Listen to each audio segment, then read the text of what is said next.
Today, on this solemnity of all the saints, as with any holy day of obligation, perhaps one of the important questions that we can ask and reflect upon is, what is so important about this day? What's so important about this celebration, this solemnity, this feast day, that the church would obligate us to attend Mass on this day? Why is it so important for us to come here and worship, particularly today, over other days? And I think for this celebration, this solemnity of all the saints, I think there's a couple of reasons. First, I think it's because of the role that the saints play in our own spiritual lives. Right? Today we celebrate all of the saints, right? Not just the ones we know about, but every saint, every man and woman who has gone before us, who has won the race, who has been given the grace of the life of heaven and is in heaven now. And there are many, I'm sure, that we don't know about yet. And yet, even though we might not know about them, their role in our lives is uniquely important. A few weeks ago, here at St. Francis, we had our annual Oktoberfest. And right at the very beginning of the Oktoberfest, right, is the annual fun run, right, where everyone or whoever wants to, plus me, ran 2 miles. And one of the things that I noticed as I came to the end of that fun run and kind of stuck around at the finish line was that a lot of the people who finished the race, rather than just going off and going over to the Oktoberfest and starting the party, so to speak, a lot of people stayed behind. They stayed behind and they watched as everyone else behind them came through the finish line. And there was lots of cheering, right? Parents cheering for their children, siblings, brothers and sisters cheering for their brothers and sisters as they crossed the finish line. One of our students was dressed in a big bulldog costume, cheering everyone on. Right?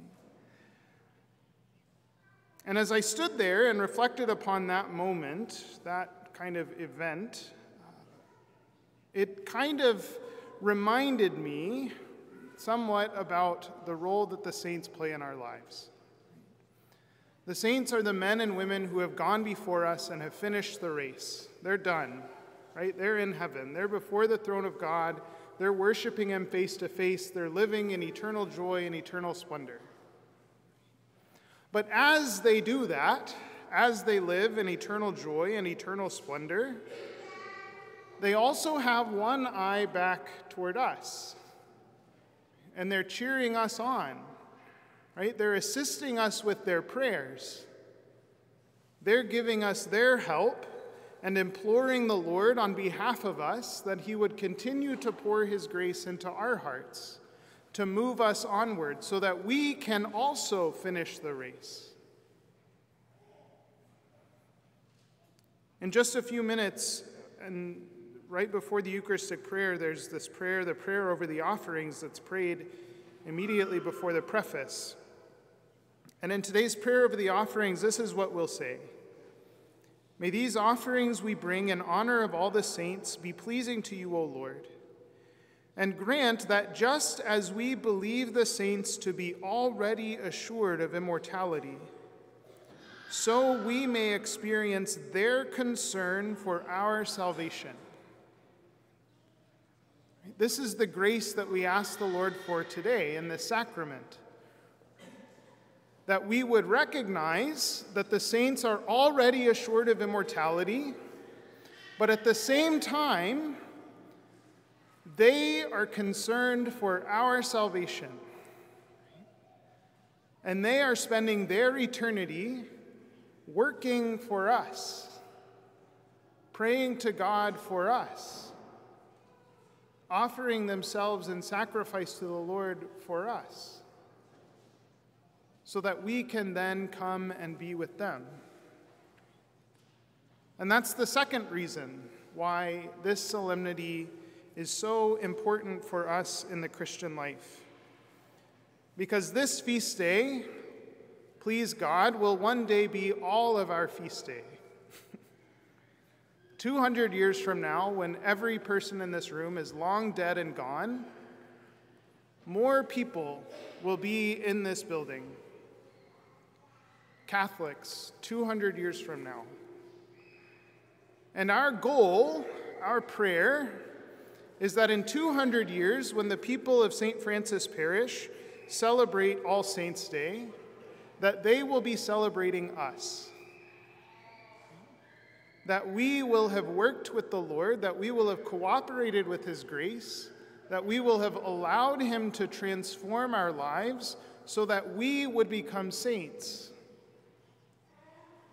So that we, like the saints before us, can finish and win the race. That we, like the saints before us, can sit before the throne of God and worship Him in eternal glory. And that we, like the saints before us, can offer to God prayers for those that follow after us. So at the end of time, all those who have offered prayers for us and all those for whom we also offer prayer can be united eternally in the splendor and the glory of heaven, the place for which all of us were created.